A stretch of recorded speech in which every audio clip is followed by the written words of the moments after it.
Buenas noches, colegas.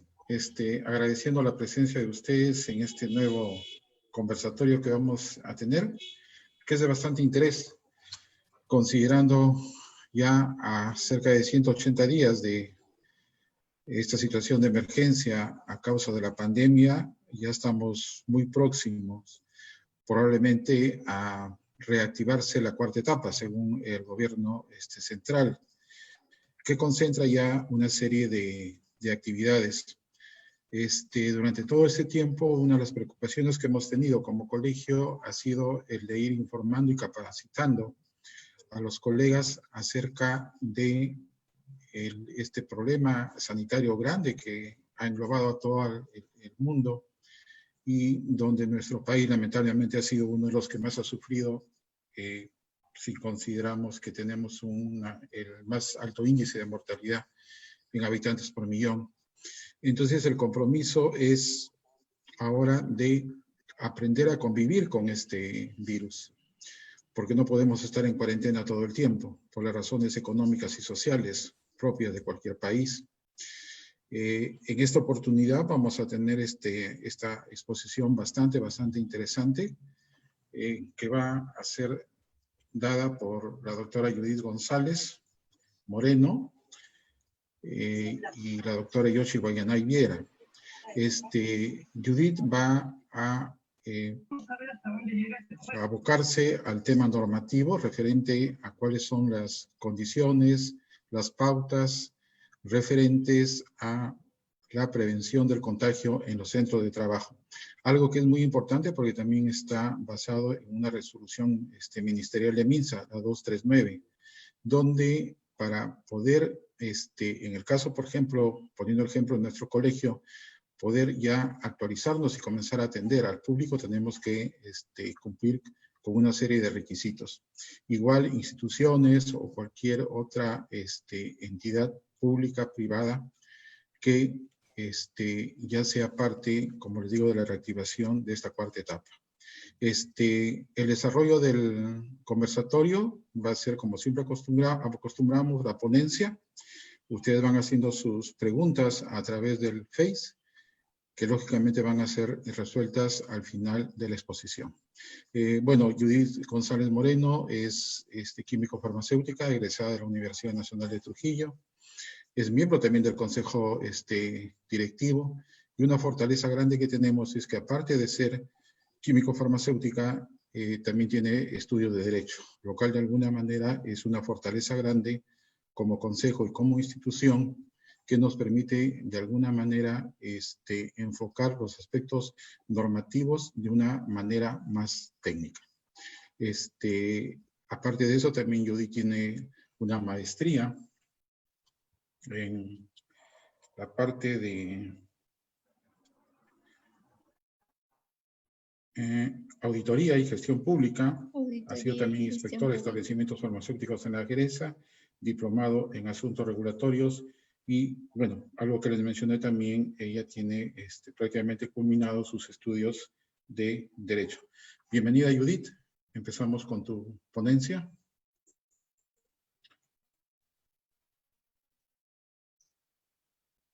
De poder compartir con nuestros colegas esa capacitación de sensibilización de la prevención del contagio en el centro de trabajo. Bien, como bien lo ha explicado el doctor, se tuvieron que dictar algunas políticas y directrices para el control y evitar y también la prevención del COVID-19, ¿no? En el marco de esto es que se emitió la resolución 239 en el mes de mayo, la cual en el tiempo ha tenido algunas modificatorias, haciendo una derogación de la 239 y actualmente tenemos la resolución ministerial 448 del 2020. Bueno, esta nueva resolución viene con algunos cambios en cuanto a las denominaciones y especificando algunos términos, ¿no? Así como algunos procedimientos que tendrían que implementarse. Bien, ¿cuál es el ámbito de aplicación de la resolución 448-2020? El ámbito de aplicación es aquellas personas jurídicas que desarrollan actividades económicas. Estamos hablando de empresas, ¿no? Entidades del sector público y personal con vínculo laboral y contractual según corresponda, ¿no? ¿Por qué? Porque hablamos también de los empleados que tienen una relación laboral con las empresas, que puede ser a través de la planilla o también puede ser por locación de servicios a través de un contrato civil. Bien, entonces, en este nuevo cuerpo normativo existen algunas definiciones operativas.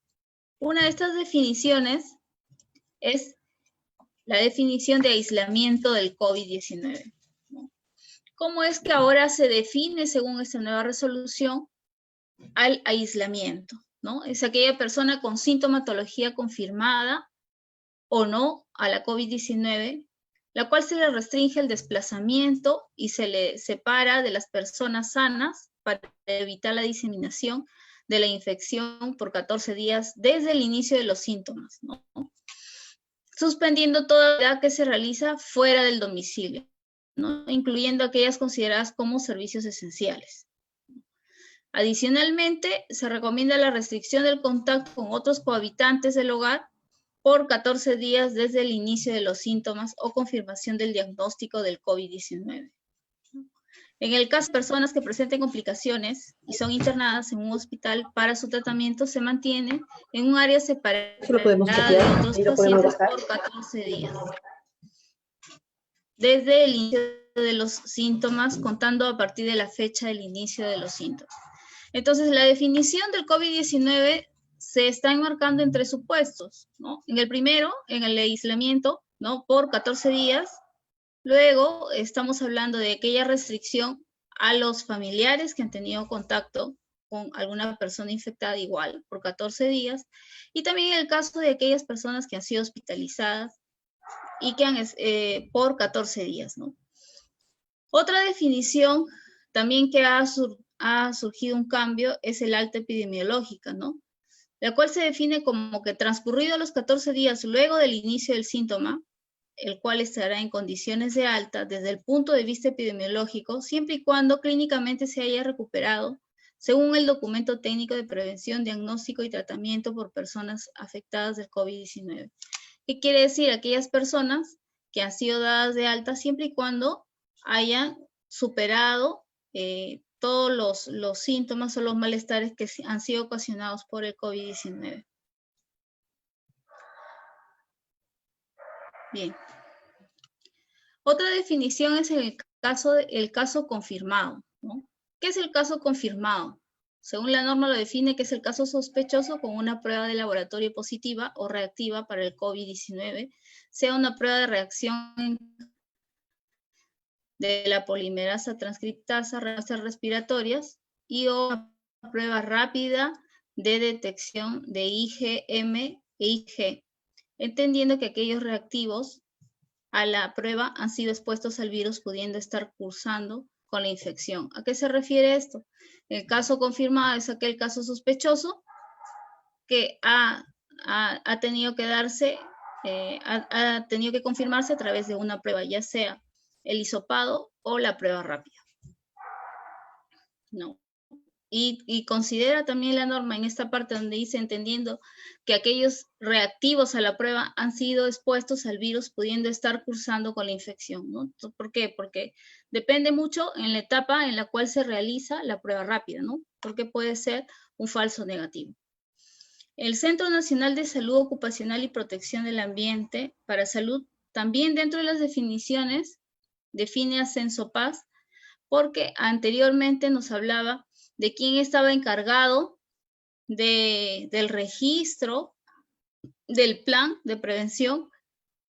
Estaba centrado en quién lo debería realizar, el Ministerio de Salud.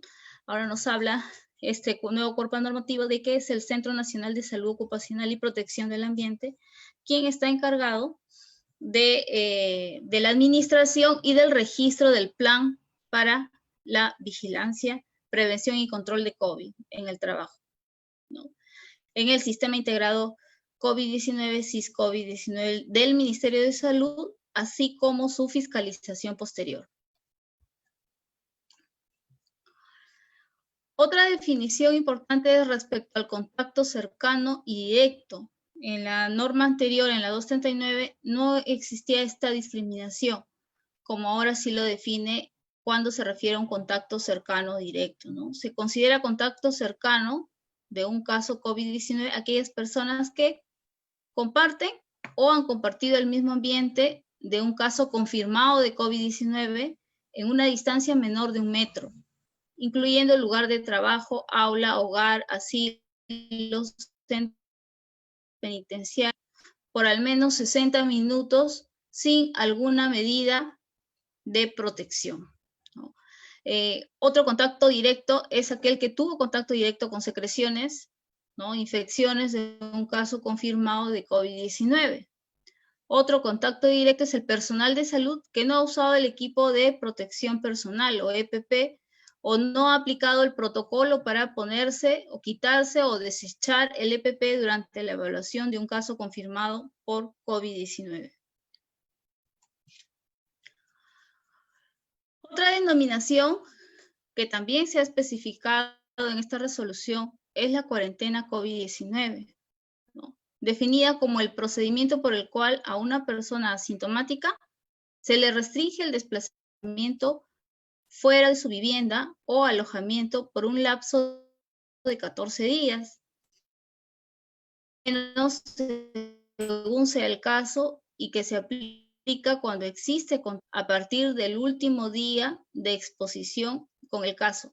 También se aplica a aquellos retornantes cuando arriban a una ciudad según criterio de la autoridad de salud.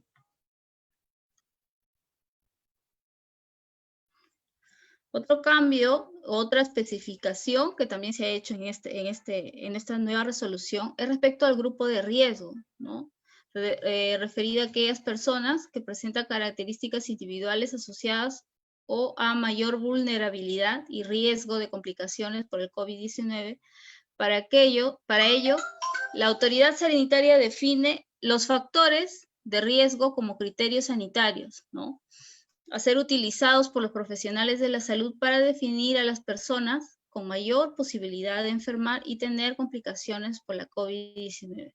Los mismos que según las evidencias que se vienen evaluando y actualizando, permanentemente se definen como la edad mayor de 65 años, la anterior norma era hasta los 60, las comorbilidades como hipertensión arterial, diabetes, obesidad, enfermedades cardiovasculares, enfermedad pulmonar crónica, cáncer, otros estados de inmunosupresión y otros que establezca la Autoridad Nacional Sanitaria a luces de las futuras evidencias. Los puestos de trabajo con riesgo de exposición a SARS-CoV-2, ¿no?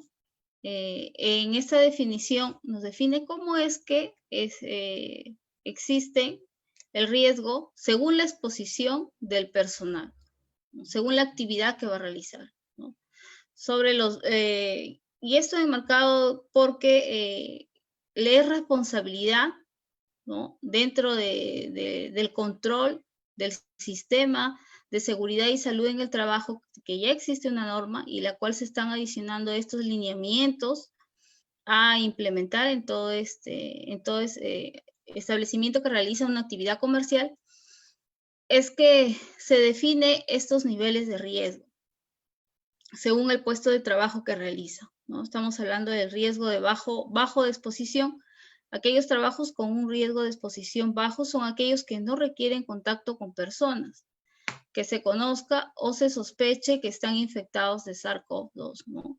Así como el que no se tiene contacto cercano y frecuentemente a menos de 1 metro de distancia en el público en general, en el que se puede usar o establecer barreras físicas para el desarrollo de la actividad laboral, ¿no? En el caso de nuestro ámbito, en el caso de las oficinas farmacéuticas, por ejemplo, estamos hablando de aquellas personas que realizan la actividad, por ejemplo, en el almacén, ¿no? Ellos no tienen contacto directo con ninguna persona, entonces podemos definir de que ellos son personas que trabajan en un riesgo bajo de exposición, ¿no? A diferencia de los que están en el riesgo mediano de exposición, que son los trabajos con riesgo mediano de exposición, aquellas personas que requieren contacto cercano y frecuente a menos de 1 metro de distancia con el público en general, y que por las condiciones en las que se realiza no se puede usar o establecer barrera física para el trabajo, ¿no?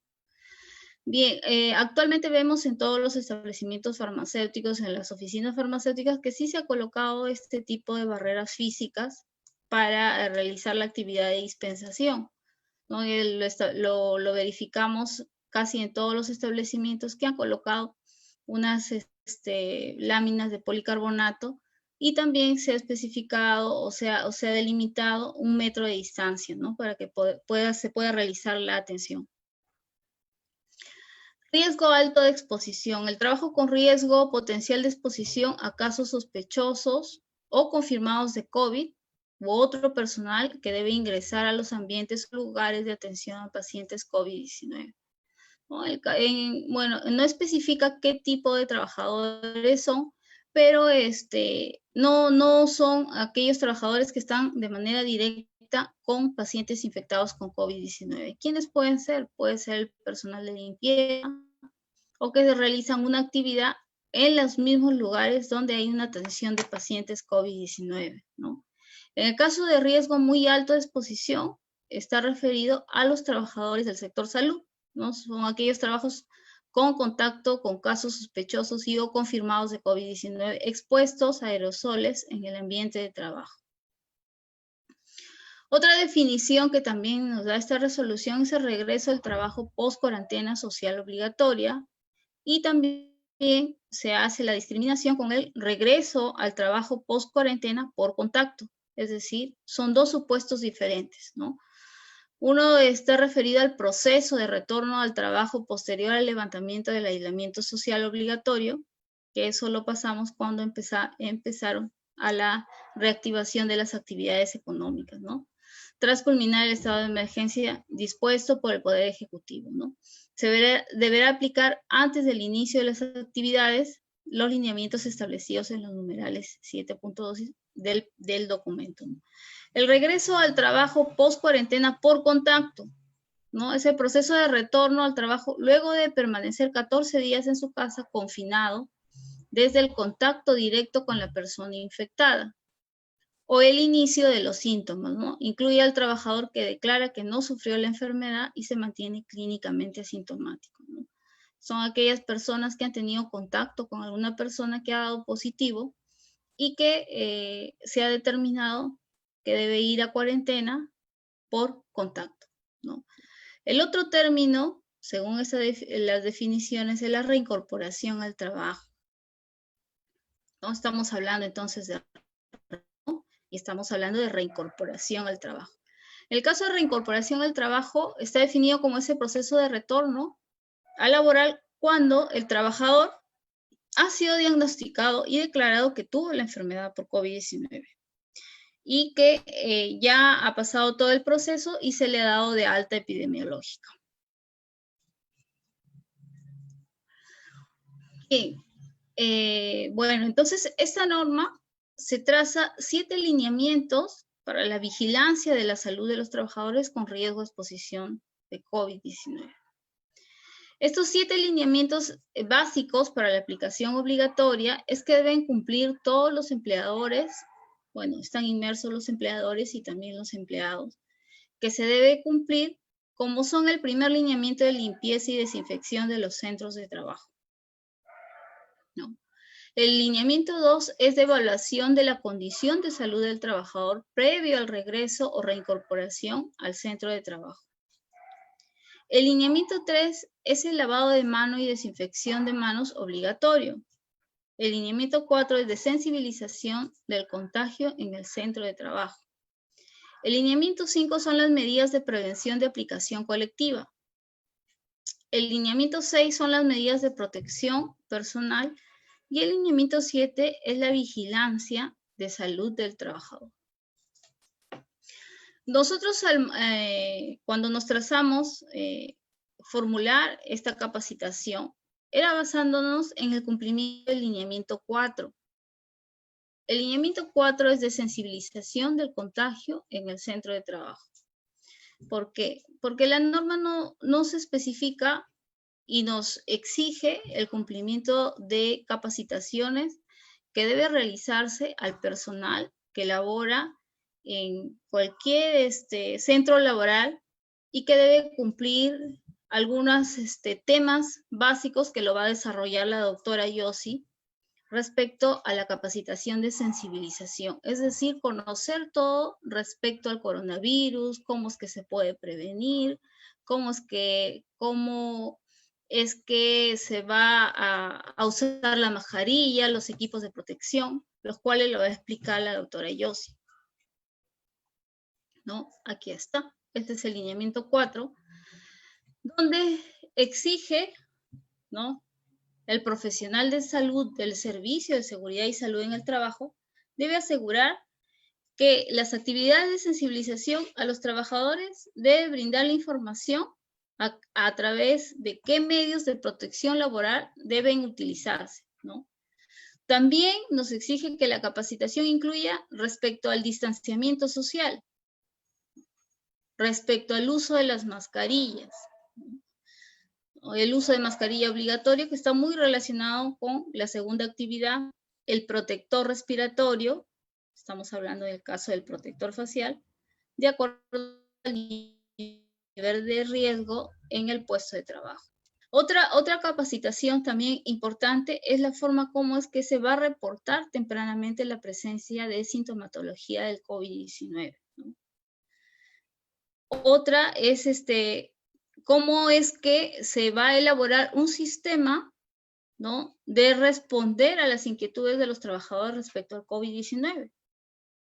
En todo centro laboral existe, por ejemplo, la presencia de algún trabajador que ha sido infectado, y cómo es que vamos en esa misma empresa, esa situación va a responder a algunas inquietudes, ¿no? Porque muchas veces, por ejemplo, el trabajador va a tener la actitud de decir que él también puede estar expuesto a infectarse porque ha tenido contacto. Entonces, exige al empleador que debe desarrollar un sistema el cual asegure la comunicación para poder responder a las inquietudes que pueda presentar ese trabajador. Bien, otra de las actividades que están incluidas en este lineamiento y en el cual se enmarca esta capacitación es evitar el contagio por COVID-19 dentro del centro de trabajo, en la comunidad y en el hogar, ¿no? Puesto que estamos hablando de que la persona que puede ser contagiada también puede llevar la enfermedad también a casa, ¿no? Y también para educar sobre la importancia de prevenir diferentes formas de estigmatización, ¿no? Respecto al apoyo, que también lo habla en este cuerpo normativo, dentro de la prevención y el control, nos habla mucho de este soporte a través, el soporte emocional, a través de lo que es salud mental. Bien. He terminado mi exposición introductoria. Bueno, sí, me gustaría un poquito hablar respecto a que también la norma ha considerado 6 anexos. Dentro del primer anexo nos define qué tipo de empresas existen según la cantidad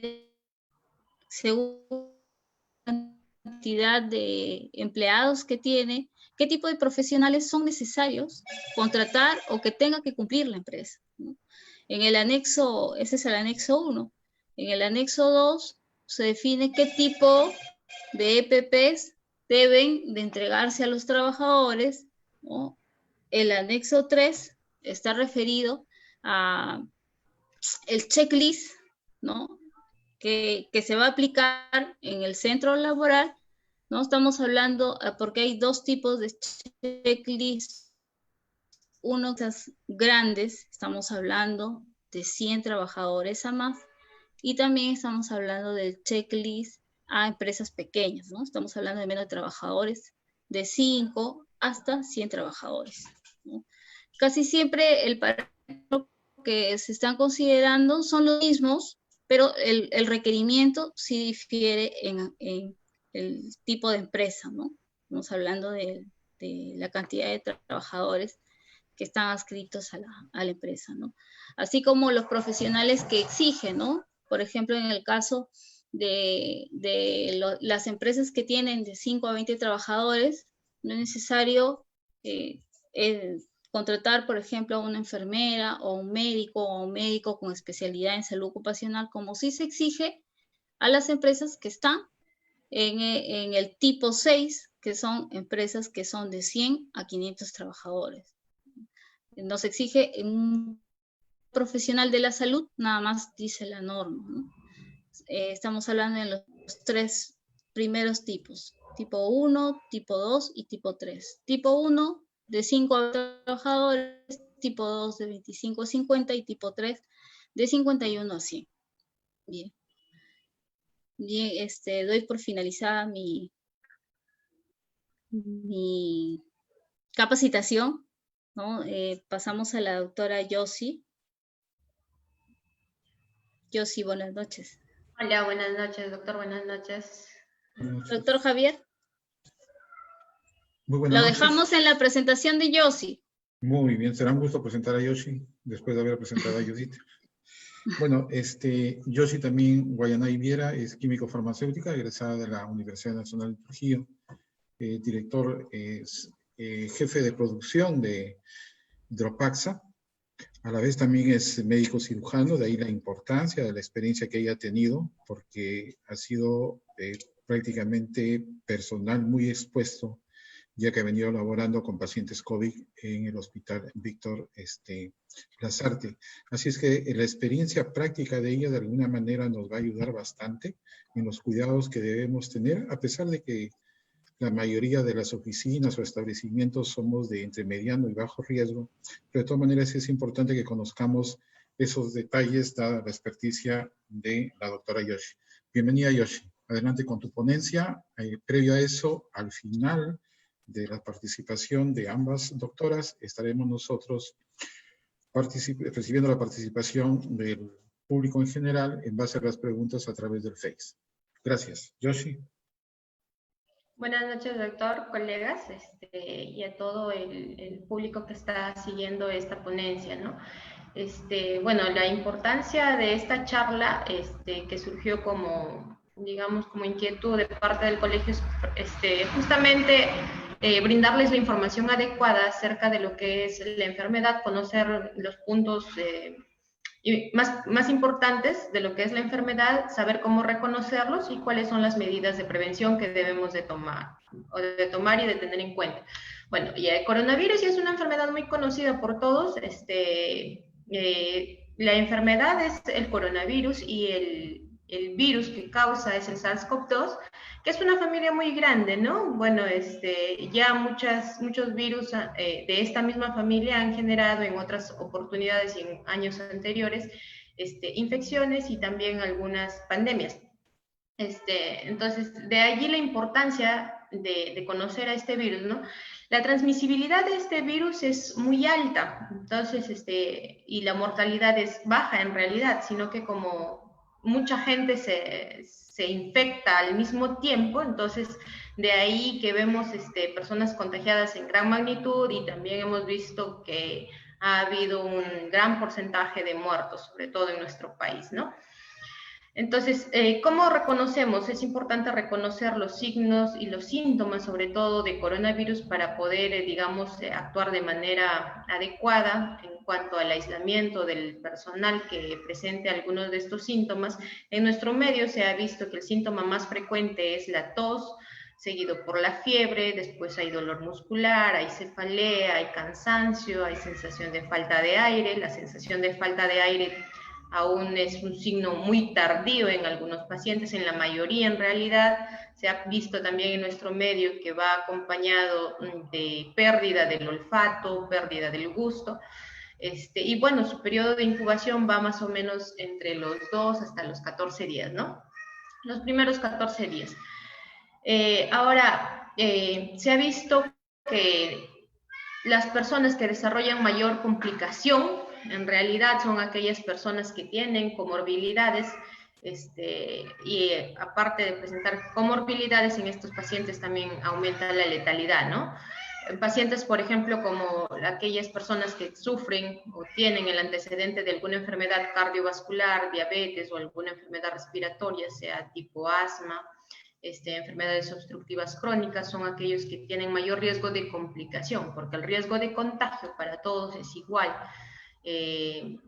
Las personas entre los jóvenes, niños, digamos, no desarrollan complicaciones de esta enfermedad porque logran controlarlo, ¿no? El sistema inmunológico logra controlarlo. Sin embargo, los adultos mayores, personas que tienen alguna de estas comorbilidades que acabo de mencionar, son aquellas que se llevan la peor parte, ¿no? La mayoría de los casos que se presentan son casos leves a moderados, un 80%, casos severos, un 14% aproximadamente, y cuadros más críticos que necesitan la intervención de personal médico calificado, una unidad de cuidados intensivos, es alrededor del 6%, ¿no? Siendo en esta unidad la mortalidad muy alta, que va hasta el 50%.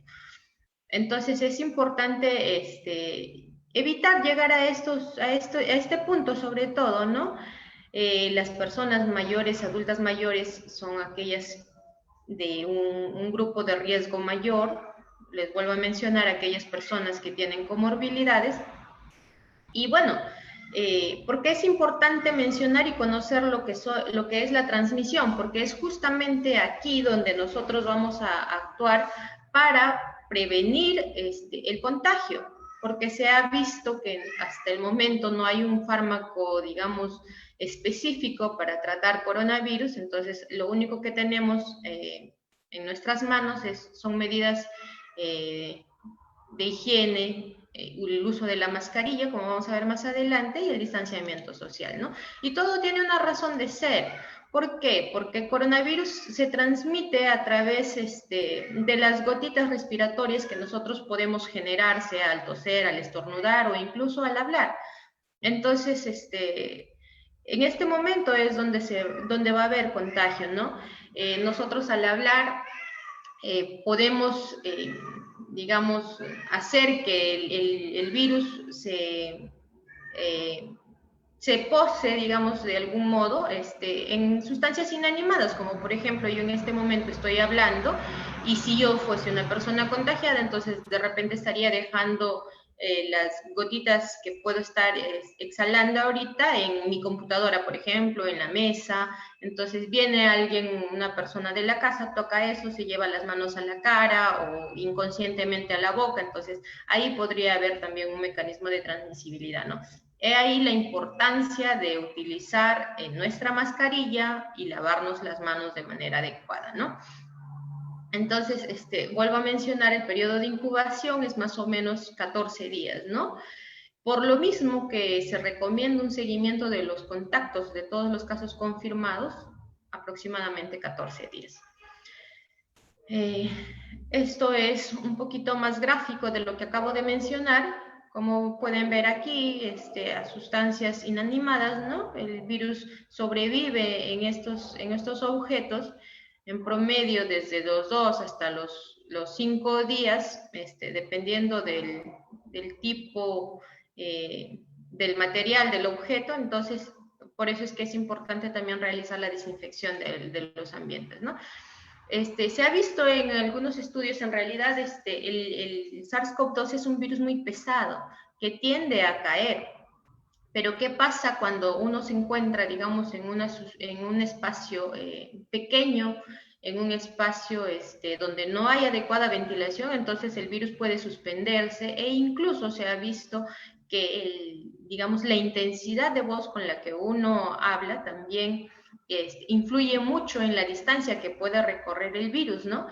Es así que si uno habla con una voz moderada, digamos, el virus puede recorrer una distancia más o menos entre 1 hasta los 2 metros, a diferencia de que si una persona está gritando, está cantando, está riéndose, entonces el virus puede recorrer una distancia mayor, ¿no? Que pueden ir desde los 5 hasta los 8 metros en espacios cerrados cuando hay un tono de voz muy alto. Entonces, la distancia que recorre el virus es mayor, ¿no? Entonces, en conclusión, podríamos decir de que no debemos de permanecer en lugares sin ventilación, mantener una distancia, por eso es que se recomienda que la mínima distancia a la que uno debe de permanecer de otra persona es más o menos a 2 metros, entre 1 metro hasta 2 metros, usar siempre lo que es el cubrebocas o la mascarilla y en lo posible quedarnos en casa. La transmisión del coronavirus les mencionaba que es muy alta, entonces se ha visto también que si hay una persona contagiada, esta persona puede contagiar mínimo a 4 personas, es decir, que si alguien en casa se contagia, es muy probable que el resto de la familia también esté contagiado, más aún si es que no hay medidas de seguridad adecuadas, ¿no? Si se detecta un caso probable, digamos, en casa, en el domicilio, es mejor que esta persona utilice mascarilla igual que el resto de los integrantes de esta familia, ¿no? Este cuadro la traigo porque es importante mencionar y hay muchas dudas y preguntas acerca de cuánto tiempo debo yo permanecer en aislamiento, ¿no? Y este es un cuadro descrito en base a la fisiopatología de lo que es la enfermedad. Entonces, si es que hay una persona asintomática, digamos, lo identificaron en el trabajo porque se están haciendo tamizajes, entonces esta persona, después de identificado o después del 10º día ya no contagia, por lo mismo que su aislamiento debe de ser máximo 10 días, ¿no? A diferencia de que si hay una persona que presenta síntomas de moderados a graves, entonces el aislamiento es un poquito más largo, ¿no? A partir del 10º día hasta el 14º día se recomienda permanecer en aislamiento. Cuando son síntomas severos, todavía contagia hasta el 21 días, hasta el día 21, ¿no? Y ya cuando son síntomas o ya necesitan de una, digamos, una unidad más específica, ya sin una enfermedad de tipo crítica, incluso se considera en algunos casos hasta 28 días, ¿no? Que es como un poquito ya, más que todo para prevención, pero generalmente es hasta el día 21. Entonces, vemos que los asintomáticos generalmente 10 días, los moderados hasta los severos de repente 14 días nada más, ¿no? Entonces, ¿cuáles son los niveles de riesgo de exposición a COVID-19 en el trabajo? Bueno, esto ya lo ha hablado un poquito Judith, ¿no? El nivel de riesgo de exposición en trabajo es muy alto, de repente que el personal que maneja o que trabaja directamente con muestras de pacientes COVID confirmados, de repente cultivos, muestras de sangre, o aquellos profesionales que trabajan en las UCIs, ¿no? Los médicos, las enfermeras que participan de repente en una intubación, entonces hay presencia de aerosoles, ¿no? Entonces es un riesgo muy alto, alto riesgo aquel profesional que trabaja con pacientes COVID confirmados, mediano riesgo aquellos, aquel personal en donde hay una exposición a público de repente, y se trabaja a una distancia menor, a 1,5 metros, ¿no? ¿Cómo podemos hacer de que un trabajo que es de riesgo de exposición mediano pase a un riesgo bajo, igual que en la figura, ¿no? Colocando barreras. Entonces, en un riesgo bajo no hay una atención directa al público, o incluso no se trabaja directamente con población expuesta, ¿no? De repente, por ejemplo, en un, qué sé yo, en un almacén solamente está el personal que trabaja, ¿no? Sin exposición al público. Puede ser un riesgo bajo. Bueno, esto ya se los mencioné, los lineamientos que Judith acaba de mencionar, y nosotros entraríamos en el punto 4, ¿no? Lo que es la sensibilización y la prevención de contagio de COVID en el trabajo, ¿no? Estos lineamientos deben de ser cumplidos por parte de la empresa, deben de especificar los lugares de desinfección, donde tienen los lavaderos de manos. Los lavaderos de manos deben de estar provistos por agua, jabón, los instructivos incluso para el correcto lavado de manos. Debe de haber una evaluación de la condición de salud del trabajador, lavado, desinfección de manos obligatorio cada cierto tiempo. El personal debe de lavarse las manos. Si no tiene acceso al agua y al jabón, entonces utilizar lo que es el alcohol, sea líquido o sea el gel, pero el alcohol de 70 grados. Medidas de prevención de aplicación colectiva, medidas de protección personal y vigilancia de lo que es la salud del trabajador, ¿no? Esto es, digamos, la responsabilidad por parte del empleador. Entonces, ¿qué influye en el riesgo? Ya había hablado de esto, ¿no? Lo que es la duración de la exposición. ¿Por qué? Porque es importante ver o saber cómo influye la duración de la exposición. Les mencionaba que si uno está en un ambiente cerrado, digamos, y está conversando mucho rato con un paciente que es COVID positivo, pues entonces el riesgo de contagio aumenta, ¿no? Peor aún si es que no usa mascarillas y si es que no respeta el distanciamiento social, ¿no? Por ello es que también la proximidad entre las personas también influye en el riesgo. La ventilación, les mencionaba de que si uno permanece en un ambiente cerrado, entonces este virus incluso logra suspenderse, a pesar de que generalmente cae al piso en un ambiente cerrado con poca ventilación, se concentra tanto que logra suspenderse, a diferencia de que si uno abre puertas y ventanas, entonces se dispersa en el aire, ¿no? El estadio de infección. Hay contagio desde el estadio presintomático, es decir, desde 2 días antes de que el paciente pueda presentar síntomas ya está contagiando, ¿no? Entonces es muy, muy difícil saber nosotros cómo saber que el paciente va a desarrollar síntomas, ¿no? Entonces, por ello es que es la importancia de mantener todas estas medidas para prevenir. Entonces, ¿qué es lo que se recomienda para la prevención en centros de trabajo? En la manera de lo que sea posible hacer un teletrabajo, ¿no? Tener espacios ventilados, lavaderos para manos, utilizar mascarilla y si es que los centros de trabajo de repente se tiene que comer en el centro de trabajo, pues en lo posible utilizar ambientes muy ventilados, si es posible almorzar al aire libre, y entre trabajador y trabajador que va a comer, pues mantener 2 metros de distancia, ¿no? Y sobre todo, no conversar durante la comida, porque obviamente uno está sin mascarilla y se ponen a conversar, hacen sobremesa, entonces ahí ocurren los contagios, ¿no? Ahora, ¿cómo es que debemos utilizar la mascarilla de manera adecuada, de manera segura? Para comenzar, antes de nosotros colocarnos la mascarilla, debemos de lavarnos las manos o hacer la sanitización adecuada con alcohol. ¿Por qué? Porque nuestras manos tienden a tocar cualquier objeto, entonces a través de las manos, imagínense, mis manos están contaminadas y yo coloco mi mascarilla encima, la toco por dentro y me llevo todos los gérmenes de frente a la boca, ¿no? Entonces, hay que ver si la mascarilla esté en buen estado, que no esté sucia, que no esté, digamos, rasgada tampoco, y sobre todo que hay que utilizarlo de manera adecuada, cubriendo lo que es la nariz y la boca, ¿no? Esta es una mascarilla, por ejemplo, una mascarilla simple.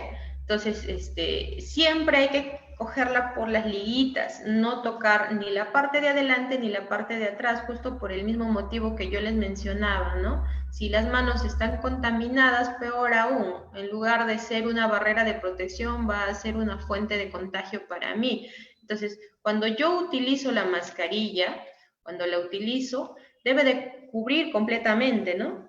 Cubrir lo que es la nariz y la boca, perdón, así, ¿no? Entonces, yo presiono acá, tiene un clip de seguridad y ahí está completamente tapada mi nariz y la boca. Ahora, ¿qué es lo que hace la mayoría de personas? Aparte de no utilizar de manera adecuada la mascarilla, encima que lo utilizan mal, todavía tienden a colgarla bajo el cuello, pues, ¿no? Entonces, si el cuello está expuesto y tú bajas la mascarilla, digamos, si alguien te ha hablado cerca, puede ser que el virus se haya quedado en tu cuello. Y lo mismo, ¿no? Entonces, te llevas la mascarilla al cuello y después te la vuelves a colocar. Te estás llevando todos los gérmenes directamente a la nariz y a la boca, y eso está mal, ¿no? Y cuando nosotros igual nos vamos a quitar la mascarilla, siempre la cogemos por las liguitas, por las ligas, y luego la dejamos, digamos, en un ambiente ventilado, en una bolsita de papel, ¿no? No se recomienda la bolsa de plástico, guardar la mascarilla en una bolsa de plástico, porque obviamente nosotros al estar hablando estamos exhalando vapor, ¿no? Entonces, y la metemos en una bolsa plástica, entonces hacemos que como que la mascarilla sea un caldito de cultivo para algún otro germen, ¿no? Entonces, mejor es dejarla en un espacio ventilado. Ahora, ¿cuándo o cómo no debemos de utilizar una mascarilla? ¿Cómo no debemos de utilizarla? No se usa si es que la mascarilla, digamos, está en malas condiciones, si es que se encuentra rasgada, si es que se utiliza o si es que se encuentra sucia de repente. Este es un gráfico, por ejemplo, que les mencionaba, ¿no? Que muchos de nuestros compatriotas tienen la costumbre de utilizarla así, ¿no? Algunos dicen o refieren de que no les deja respirar, pues, ¿no? Entonces hay que tomar conciencia y ver que esta es una medida de protección, es una barrera de protección que nosotros tenemos, entonces no podemos estar utilizándola así, ¿no? De esta manera, bajo la nariz, o igual, ¿no? Algunos la llevan a la frente, o lo que les decía, lo bajan hacia el cuello, hacia el mentón, y la mascarilla está colgando como una bufanda, y eso está mal también, ¿no? Entonces, si sucede estos casos, por ejemplo, ya su mascarilla ya no sirve, en realidad deberían de desecharla porque no la están cuidando de manera adecuada. Entonces, la mascarilla por sí sola tampoco es como medida de protección para COVID, porque como les decía, ¿no? Si ya mis manos están sucias, cogí mi mascarilla sucia, es un foco de contagio. Entonces, y además funciona también o ayuda mucho lo que es la prevención cuando va asociada al distanciamiento social, por los motivos que ya les acabo de explicar, ¿no?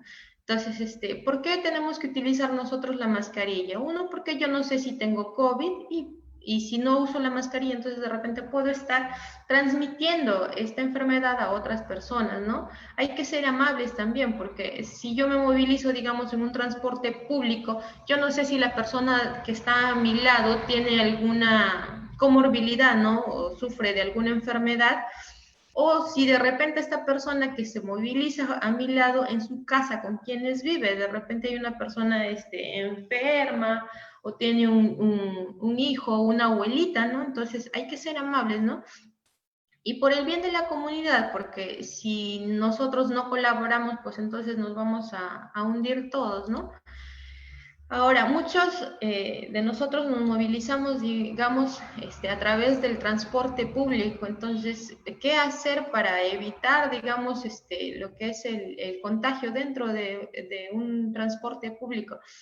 Este es un espacio pequeño, si ustedes se dan cuenta, peor aún si es que es una combi, ¿no? Entonces, de preferencia, abran las ventanas, ¿no? Abran las ventanas, en lo posible mantener la distancia social, usen lo que son las barreras faciales, sus mascarillas, no estén hablando por celular, no es, ¿por qué? Porque uno saca el celular, habla, digamos, o quiere hablar, y hay algunos que peor aún quieren hablar por celular y se quitan la mascarilla, ¿no? O se quitan la barrera. Entonces, mejor es evitar hacer eso, o igual, ¿no? Alguien saca el celular, o ya cogió, digamos, el barandal, el espaldar de la silla, y cuánta gente transita a través de este transporte público. Entonces, se está llevando los microbios igual, ¿no? Se está llevando el virus, puede ser un transmisor. Entonces, obviamente en un transporte público no vamos a tener acceso ni al agua ni al jabón, y por eso es que es preferible que se lleve con la persona, ¿no? Lo que es el alcohol en gel o el alcohol en líquido, ¿no? Entonces, tratar de esquivar lo que son las horas puntas, porque ahí es donde hay mayor congestión, digamos, de personas en los vehículos de transporte público, y obviamente ahí va a ser imposible respetar lo que es el distanciamiento social, ¿no? Lo que son prevención de reuniones sociales y familiares. El otro grupo, y que se está viendo mucho en nuestro medio, es justamente eso, ¿no? De que en reuniones familiares, sobre todo, uno se confía y visita al tío, la tía, a los padres, a los familiares, se celebran cumpleaños, y ahí ocurren o están ocurriendo la mayor parte de contagios en este momento, ¿no? Entonces, por lo mismo es que mejor no hacer reuniones sociales, asumir que hay personas o que todas las personas están infectadas, menos yo, y por lo mismo hay que cuidarnos, ¿no? De no ser, digamos, en reuniones de trabajo sobre todo, y ya no es posible realizar una reunión, digamos, virtual, entonces que sea en grupos pequeños, manteniendo el distanciamiento social y en ambientes ventilados, ¿no? Que sean reuniones cortas y de preferencia al aire libre, donde se respete sobre todo el uso de mascarillas.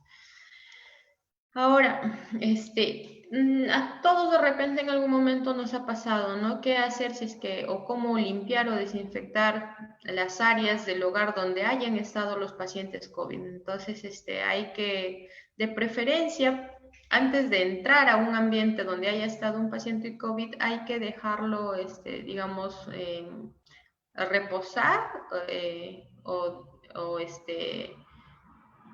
limpiarlo de repente al tercer, cuarto día todavía, para que la exposición sea menor para la persona que limpia, ¿no? Por eso es que es preferible esperar hasta 72 horas para limpiar, porque esto va a reducir lo que es el potencial de exposición de las gotitas respiratorias, ¿no?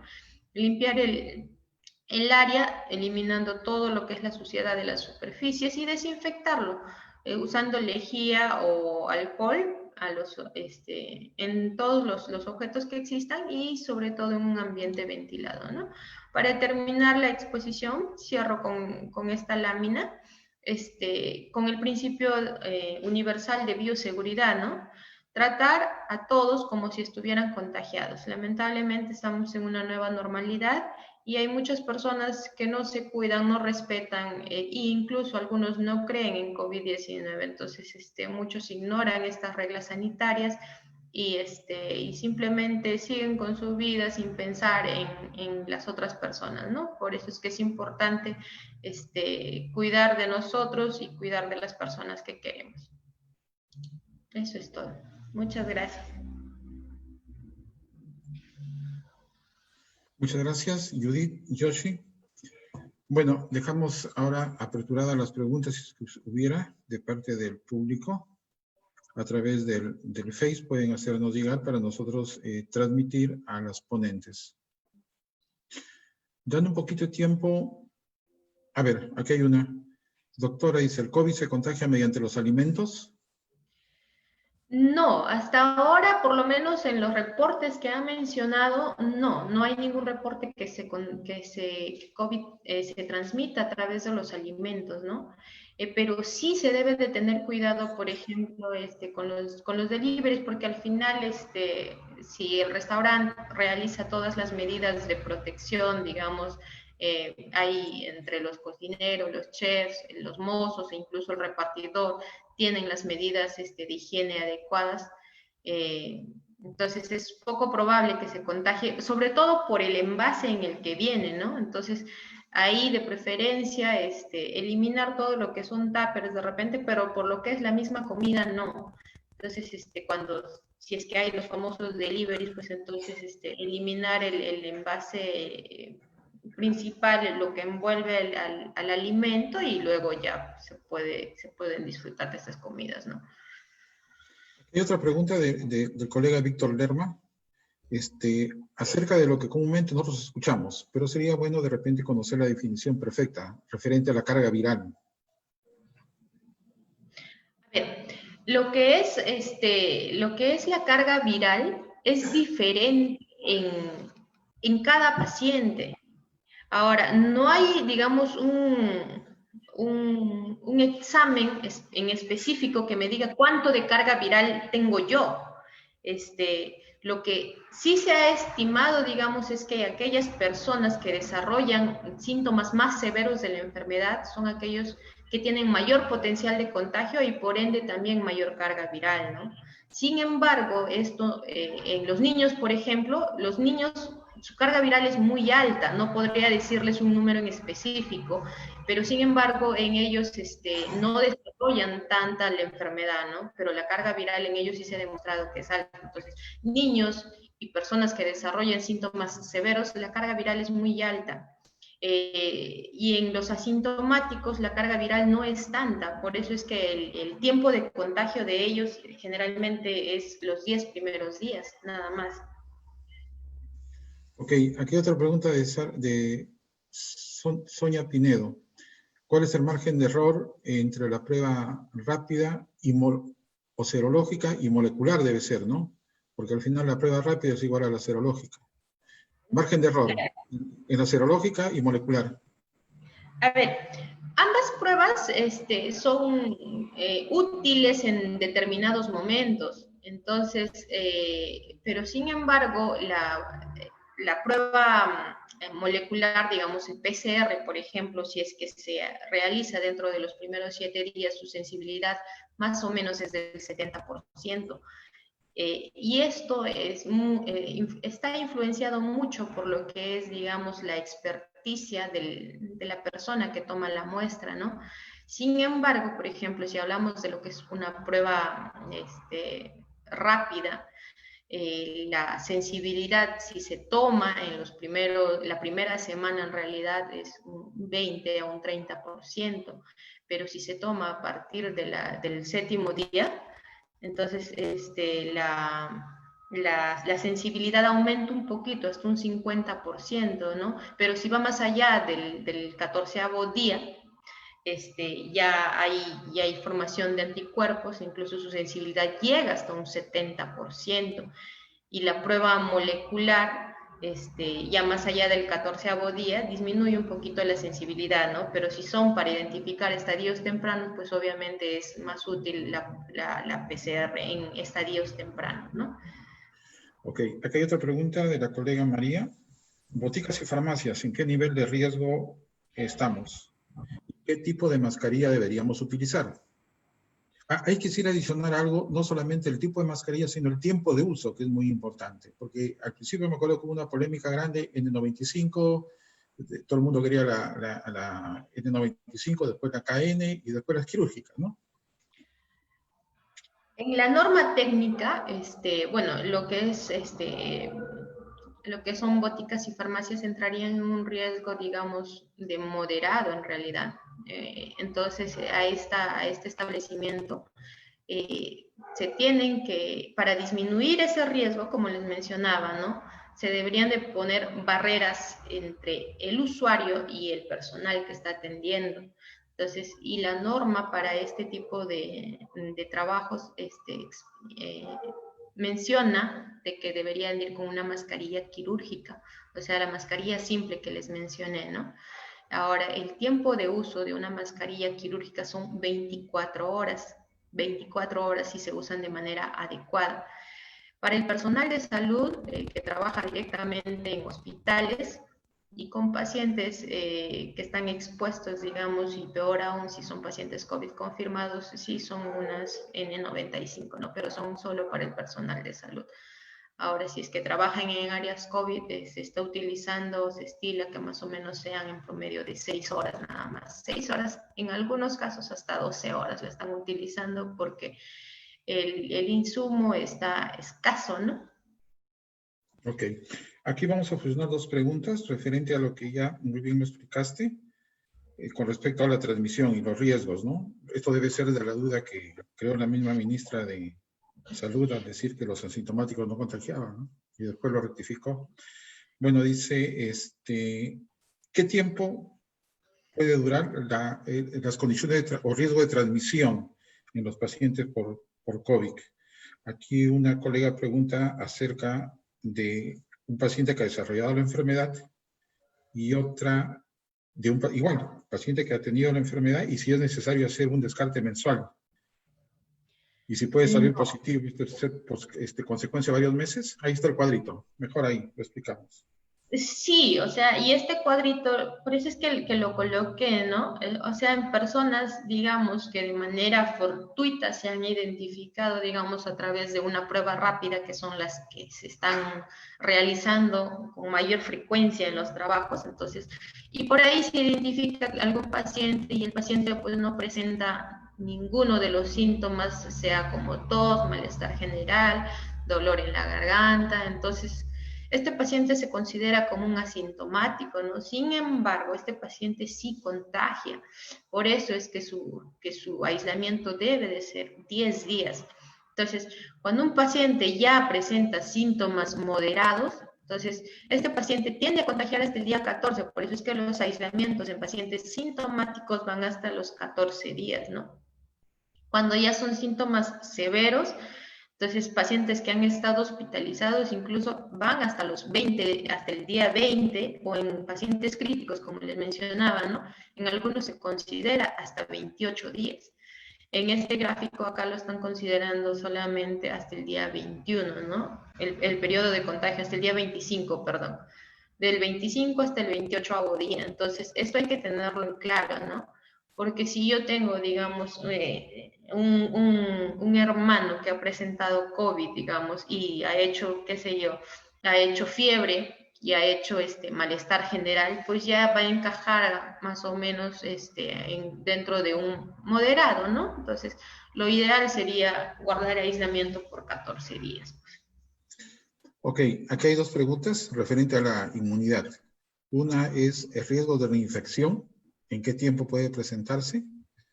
Y, bueno, y la otra es casi lo mismo, ¿no? Un tiempo aproximado de inmunidad podría tener una persona ya contagiada. Ya. A ver, en la pregunta anterior me parece que también mencionaba cuánto tiempo pueden persistir las pruebas. Ahora, yo quiero hacer hincapié en este lado. ¿Por qué? Porque hay, y en centros de trabajo, ¿no? Que al inicio, cuando no se conocía muy bien la enfermedad, incluso el MINSA sacó una norma técnica pidiendo que para que un trabajador se reincorpore a su trabajo, debía de presentar una prueba negativa. Y al final, pues, todo el mundo se iba a ir a su casa de cuarentena, nadie iba a trabajar. Entonces, cuando ya se entendió este cuadrito que les acabo de mencionar y se vio el tiempo de contagio, entonces ya MINSA solamente dijo un alta epidemiológica en la cual tiene que ser evaluada por un médico para poder decirle al paciente cuándo debe de regresar a trabajar, ¿no?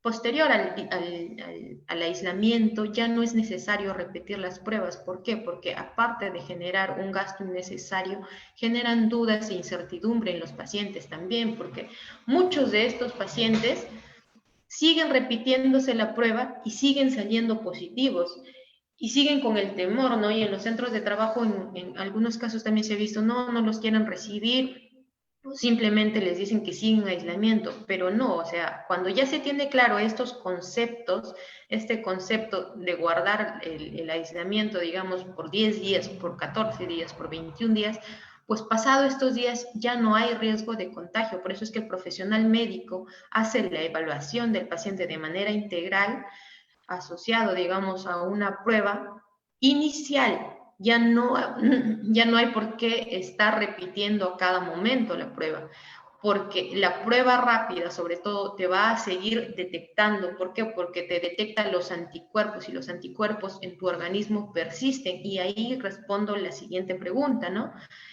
La que nos mencionaban, ¿cuánto tiempo puedo yo quedarme con esos anticuerpos? Hay un estudio que menciona 42 días y otros que mencionan los 3 meses. E incluso alguno menciona 6 meses. Ahora, ¿cómo saberlo todavía? ¿Cómo saber yo cuánto tiempo voy a quedarme con mis anticuerpos? Pues eso es un poco difícil de estimar en este momento, ¿no? O sea, ¿hay riesgos de infección? Sí, y se ha visto y se ha demostrado, y hay casos descritos de reinfección, pero por lo menos yo considero que es muy poco probable que dentro de los 3 primeros meses una reinfección es muy poco probable, ¿no? Pasado este tiempo de reinfección donde ya se pierden los anticuerpos, entonces ahí es más alto, digamos, el riesgo en el que uno puede contagiarse, ¿no? Por eso es que es importante igual seguir manteniendo las medidas de protección personal que uno tiene, ¿no? Usar la mascarilla de manera adecuada, el uso de protector facial, el distanciamiento social. Yo no sé si es que mis anticuerpos se van a quedar 42 días, un mes, 2 meses, 3 meses, o sea, no se puede saber, ¿no? Pero ese es un promedio, un rango en el que se está manejando, ¿no? 42 días hasta, digamos, los 3 meses. Yo creo que vamos a salir de dudas cuando ya estemos en la fase 3 más avanzados de las vacunas, referente a la presencia de linfocitos T, ¿no? Y si va a ser 1 o 2 aplicaciones de la vacuna. Bueno, aquí hay otra pregunta que tiene que ver un poco con la interpretación de las famosas pruebas rápidas, el IgM y el IgG, ¿no? Aquí dice negativo positivo y negativo negativo. Positivo, a ver, voy a leer el texto de la pregunta. Doctora, ¿es posible que el resultado de una prueba rápida sea negativo o positivo? Se debe referir al IgM y IgG, y luego de 15 días el resultado sea negativo o negativo, o se debe a su margen de error. Es posible, sí. ¿Por qué? Porque si me sale en un primer momento negativo el IgM y luego positivo el IgG, significa que este paciente en ese momento ya ha desarrollado sus anticuerpos, está en la fase final o en su fase recuperativa de la enfermedad, ¿no? Sin embargo, cuando vuelve a salir negativo, negativo, es que ya perdió todos sus anticuerpos. Y regresamos al punto anterior, ¿no? Que ¿cómo yo sé cuánto tiempo van a persistir esos anticuerpos en mi organismo? Entonces, sí puede ser posible. Puede ser posible. Si es que estamos hablando de que ha salido IgG positivo y en una segunda prueba de repente se perdió, ¿no? Entonces ya se perdieron los anticuerpos. A diferencia de que si salió en un inicio IgM y luego de frente negativo, pues eso sí es muy poco probable. Ok, acá nuestro amigo Cristian Clavero hace una pregunta a la doctora Judith. ¿Está considerada dentro de las normativas hacer los usos de aplicativos para seguimiento a pacientes? Si fuera así, ¿cuál es el decreto supremo o resolución? Y hay otro también para la doctora Yoshi, con respecto a las medidas preventivas, que está claro que es lo más acertado hasta el momento. ¿Usted considera que se debería tener mayor orientación en el uso de las barreras de protección? Primero Judith y después Yoshi.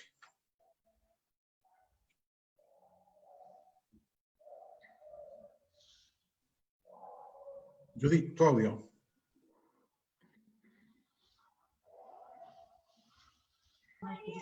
Sí, sí existe una norma respecto al seguimiento, el A 137 del 2020, la resolución ministerial, en el cual el personal de salud que está a cargo de garantizar el cumplimiento de este plan es el que realiza el seguimiento, ¿no? Correcto. Yo te repito la pregunta. No, a ver, obviamente en los centros de trabajo sobre todo sí es importante concientizar sobre todo a los trabajadores acerca de la importancia del uso de barreras de protección. Por eso es que si ustedes van a un banco, por ejemplo, ya han visto, ¿no? De que todas las personas que trabajaban antes en ventanilla con exposición directa al público, todas tienen sus barreras. Entonces, y esto se ha implementado no solamente en los bancos, en los mercados también, en muchos centros donde ha sido posible realizar esta implementación, se han hecho. Entonces, muy aparte de que a pesar de que existe una barrera allí, digamos como una mica, un acrílico, en los taxis igual hay una mica y un acrílico, el personal debe de seguir utilizando su mascarilla. Por si acaso, el protector facial no reemplaza una mascarilla. La barrera que nosotros colocamos no reemplaza una mascarilla. La mascarilla se tiene que seguir utilizando. He ahí la importancia, ¿no? Porque si la otra persona está sin mascarilla, igual el riesgo de contagio es alto todavía, ¿no? Peor aún si es que no guarda el distanciamiento social. Ok, vamos a aprovechar ya. Yoshi, tú como infectóloga. Acá dice, Todavía no. ahora, ¿cuántos tipos de cepas existen con respecto al SARS-CoV-2?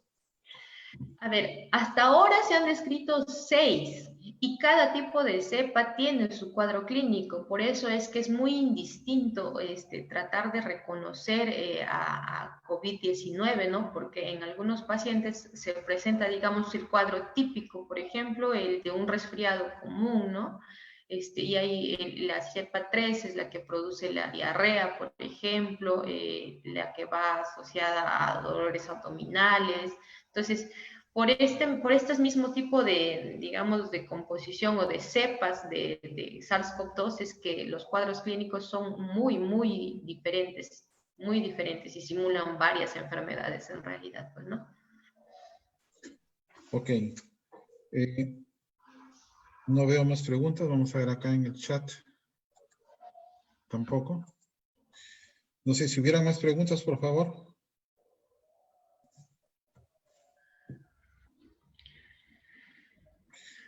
Algo que complementar de repente, bueno, sin dejar de insistir que aquí vi una pregunta referente a los tratamientos, las vitaminas, ¿no?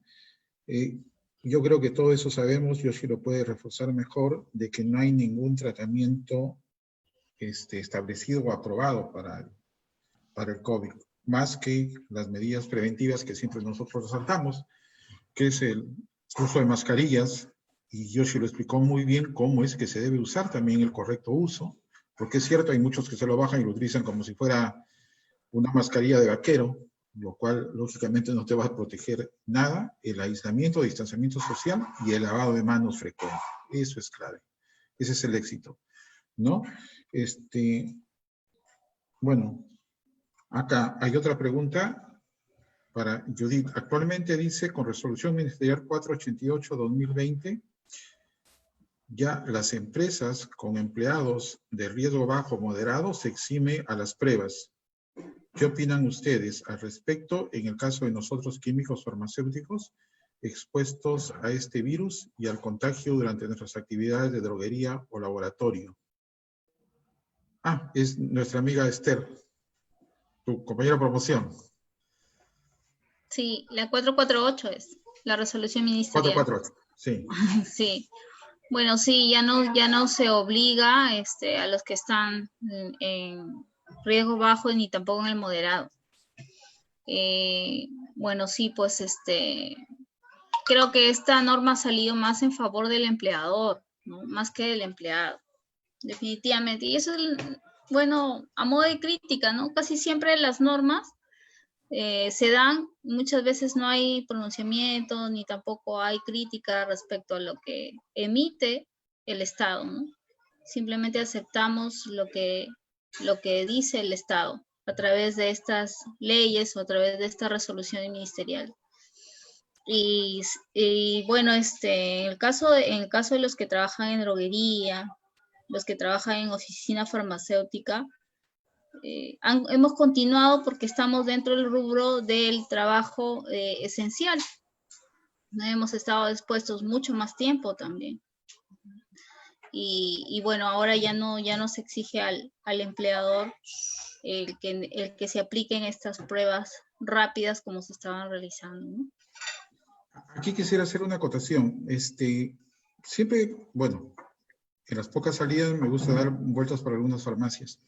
Y en verdad felicito, no voy a mencionar el nombre de una farmacia, una botica es, que está cumpliendo con todas las medidas de protección, inclusive ha puesto su vinílico para evitar el contacto directo con el paciente, el uso de mascarillas, gorras, y en verdad felicito. Lo que no veo yo en las cadenas, ¿no? Y lo hablo directamente, mi farma o Incafarma, ¿no? O sea, el contacto es directo. Inclusive no hay ninguna barrera y muchas veces los clientes se acercan demasiado. Y la mayoría son personas de edad. ¿Quién debe regular o quién debe exigir que se cumpla esto? Porque al final es una protección no solamente para el colega, sino también para los técnicos. Judith, a ver si nos puedes orientar referente a esa inquietud que tengo ahorita a raíz de esa pregunta. Claro, en el caso de la intervención a través de la fiscalización que tiene que darse a las empresas o establecimientos, en el caso de nosotros, establecimientos farmacéuticos, como son las grandes empresas que usted menciona, que son las cadenas de boticas, debería cumplirse, incluso la norma sí especifica el caso de cuando es necesario colocar la barrera física, la que usted ha definido, y que la norma la considera como que debe darse, y adicional a eso todavía hay que dar el metro de distancia que debe estar señalizado, ¿no? Sí, aquí hay una pregunta que me parece también interesante. ¿Cuáles son las condiciones para la realización de pruebas en el trabajo? ¿Hay lineamientos al respecto? Me imagino que debe ser regir las pruebas rápidas, ¿no? O moleculares. Sí está en uno de los lineamientos. Me parece que está en el segundo lineamiento, donde se habla de la condición del trabajador, ¿no? Y donde ahí también especifica, según la nueva norma, incluso que ya no es necesario el que se aplique las pruebas rápidas a los trabajadores a partir del riesgo moderado y el bajo riesgo, ¿no? A diferencia de los que sí están en alto riesgo, ¿no? ¿Cómo transmitir esa inquietud, Judith, en el caso que no se cumpla? ¿A través de quién? ¿SUNAFIL? SUNAFIL, claro. SUNAFIL. Entonces es importante SUNAFIL, eso. pero actualmente la norma ha delegado a Censopaz, al Centro de Salud Ocupacional y Medio Ambiente, ¿no? Quien está definiendo de que es el encargado de emitir las directrices y las normas, ¿no? Que es un órgano que está adscrito al INS, ¿no? Y que son parte del Ministerio de Salud también, ¿no? Yo creo que vamos a presentar un flyer a nivel de colegio para difundir esto, porque muchas veces el colega, por temor, no lo denuncia, ¿no? Entonces, de repente, si es anónimo, es mejor. Con el fin de garantizar también, una vez que vayamos retomando y digamos, evitar la exposición o los riesgos que pueden tener los colegas, ¿no? En el caso de nuestro rubro, ¿no? Sí, en el caso de nuestro rubro. A ver. Claro, claro, porque son escenarios diferentes, ¿no? En el caso de oficina farmacéutica, de la atención al cliente o paciente final, ¿no? En el caso de droguerías, por ejemplo, ahí sí tenemos diferentes tipos de trabajadores, ¿no? Los que están en almacén, ¿no? Los que están en parte administrativa, y también aquellos que hacen la labor de reparto o de entrega directa al cliente. Entonces, ellos tal vez, los de reparto, sí están más expuestos. Entonces, en el caso de ellos, sí. Por eso es que el plan de control y vigilancia establece que, de acuerdo a la actividad que realizan todos los empleados dentro de la empresa, tiene que establecer su nivel de riesgo, ¿no? Y de acuerdo a ello, hay que definir incluso los equipos de protección personal. Así es. De todas maneras, esto para información está colgado en el Face, para que vuelvan de repente a verlo nuevamente. A ver, nuevamente a nuestra infectóloga. ¿Cuántas fases tiene una pandemia? Dice. ¿Cuántas fases tiene una pandemia? Bueno, esa pregunta sí la voy a responder porque en realidad no la desconozco. No soy infectóloga. Claro, y también como es algo nuevo... No creo que existan fases. No, es un poco difícil de precisar. Quizás esto nazca, esta pregunta, a raíz de la intervención que tuvo el doctor Celis, intensivista, que habló de una primera fase, que era la fase asintomática prácticamente, donde te daba unos síntomas muy leves y no deberías utilizar nada para él. Ya en la otra fase, cuando ya tenías problemas de ventilación. Por eso estas son fases de la enfermedad, doctor. O sea, son fases de la enfermedad. En estas están pandemia, dice, ¿no? Fases, claro. Esas son fases de la enfermedad, pues, ¿no? Pero por ahí está relacionado a pandemia, ¿no? Bueno, yo le entiendo como una definición de pandemia en general, ¿no? Por eso es que me abstuve de responder esa pregunta. Sí, porque no está... por ahí de repente el colega me interpretaba. Bueno. Me parece que no está definido tampoco fases de la pandemia. No. Me parece. Esther, nuevamente. Es correcto, nuestros colegas expuestos a este riesgo y las cadenas, ni movilidad, ni movilizarse los domingos, no quieren colocar acrílicos. bueno, ella hace un comentario, ¿no? Referente a esto, y creo que nos aunamos. Rosa Lucila, cuando un trabajador está de licencia por comorbilidad y quiere regresar a trabajar, ¿qué problemas tendría según norma? No, no hay problemas. En el plan establece cómo es el regreso, incluso establece cómo es el regreso, si es que ha tenido contacto, cómo es el regreso al centro de trabajo. Y en el caso del empleado que tiene la comorbilidad y tiene que regresar, primero tiene que demostrar de que la enfermedad que tiene puede ser hipertensión, diabetes, está controlada y tiene que pasar por la evaluación del médico o del responsable de seguridad y salud en el trabajo, ¿no? Quien va a establecer a través de un documento de que sí puede realizar la actividad sin complicaciones, ¿no? Pero tiene que pasar una evaluación médica. Hay otra pregunta de Noemí Olivares, dice, ¿es necesario hacer otra prueba para el ingreso al trabajo? Debido a que muchas personas siguen saliendo positivo luego de los 15 días de descanso. ¿Y en qué nivel de riesgo de exposición se encontrarían las droguerías? Lamentablemente la norma ya no lo exige, pues, porque antes sí era necesario la prueba rápida para regresar al trabajo, ¿no? Ahora ya no, y por eso es que ha incluido dentro del anexo 2, que es la ficha de sintomatología, y en el plan también lo exige, de que el empleado, a través de una declaración jurada, indica si es que ha tenido o no ha tenido contacto con alguien con COVID, o si ha tenido síntomas, o si tiene síntomas del COVID, ¿no? Pero, claro, no es obligatorio, pero creo que sería muy importante si los empresarios tomarían conciencia de esto. Claro, depende mucho. Ahí es que no es necesario para la reincorporación al trabajo, no es necesario. ¿Por qué? Porque el paciente sigue saliendo positivo, porque repito, se siguen detectando los anticuerpos y lo único que están generando es incertidumbre en el trabajador y se están gastando recursos en vano, porque ese paciente va a seguir saliendo positivo. Entonces, no es necesario. Ok, yo quiero hacer un comentario acá. Tengo a mi hijo que trabaja en una empresa agrícola, por ejemplo, en Chiclayo. Cada mes le hacen su prueba rápida, todititos los trabajadores. Entonces, claro, pero eso se contempla dentro del plan de vigilancia y lo establece, digamos, el empleador, ¿no? Eso claro, sí está contemplado. Incluso hay empresas que han contemplado en su plan realizar pruebas moleculares. Y lo realizan. Sin embargo, no están obligados.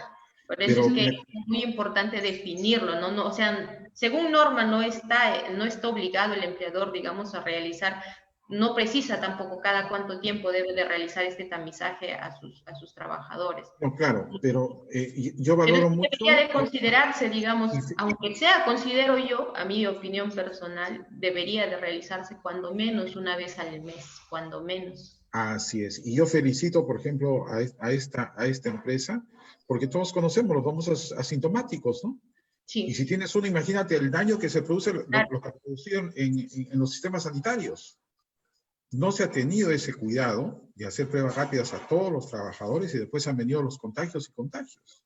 Sí. Entonces, hay algunas empresas que, por ejemplo, están considerando solamente tomarles pruebas rápidas al ingreso, ¿no? Al ingreso, claro. Cuando tienen personal nuevo, consideran tomarles sus pruebas rápidas a ellos. Y luego ya para seguimiento, de repente, ya consideran realizarles sus pruebas pues una vez mensual. Pero no está normado, ¿no? Ahí como que hay un vacío todavía, no está normado cada cuánto tiempo deberían de realizarse las pruebas. Por ejemplo, para el personal de salud que trabaja en áreas COVID, sí hay una norma que dice deben de realizarse cada semana y tampoco se cumple. Pero deberíamos exigir lo que se cumpla, pues. Claro, si está la norma. Para personal de salud que trabaja con COVID sí está normado y esa sí hay una resolución, pero no. Claro, porque si no, ¿cómo vamos a garantizar la salubridad de aquellos trabajadores de salud, no? Yo ya regreso en octubre y voy a exigir a todos ahí en el hospital. No, de verdad. Y me amparo en la norma. Me amparo en la norma porque es una forma de proteger al trabajador y a sus familias sobre todo.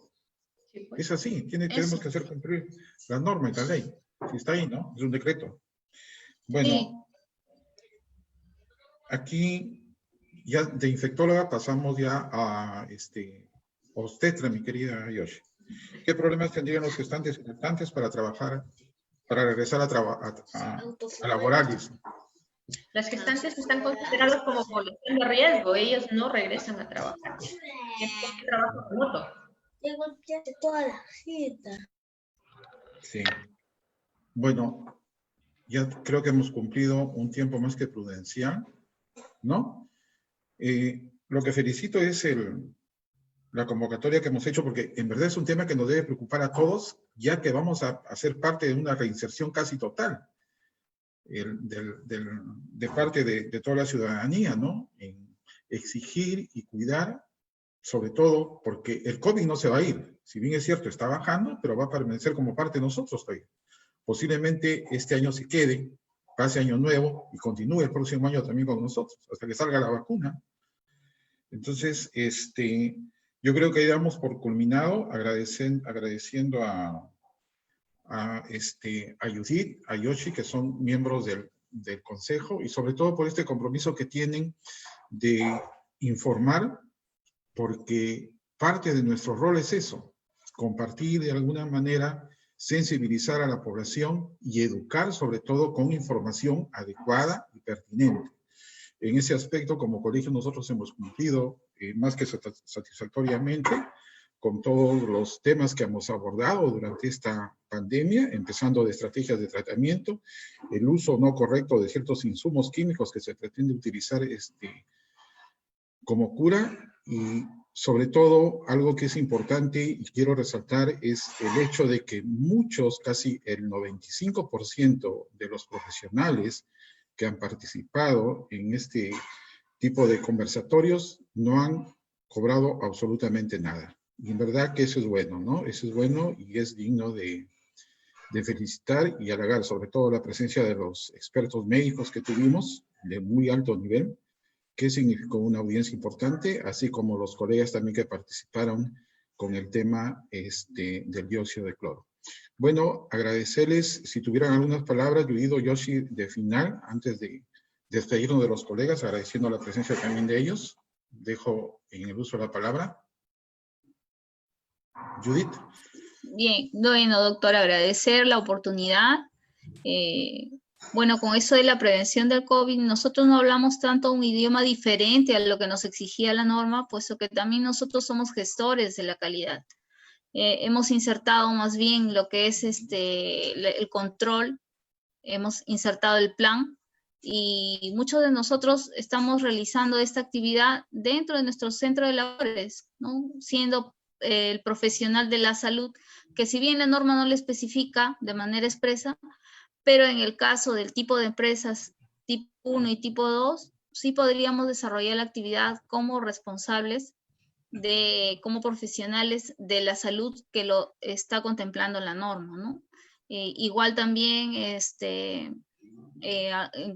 dentro de nuestras competencias, también porque manejamos muy bien lo que son procedimientos operativos, este plan lo podemos aterrizar mejor, a diferencia de otros profesionales que se desarrollan en otras empresas, porque nosotros tenemos la capacidad de poder decir cómo es que la norma de manera general nos dice tiene que mejorar sus métodos de limpieza, pero no nos dice cómo.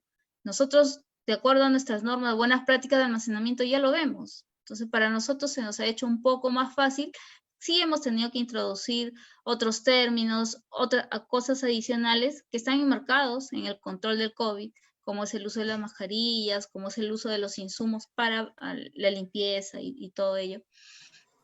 Pero también resaltar de que para nosotros no ha sido muy difícil adaptarnos a este plan de control y prevención, lo cual quiere decir que como carrera profesional tenemos mucha oportunidad para podernos desarrollar en diferentes campos, ¿no?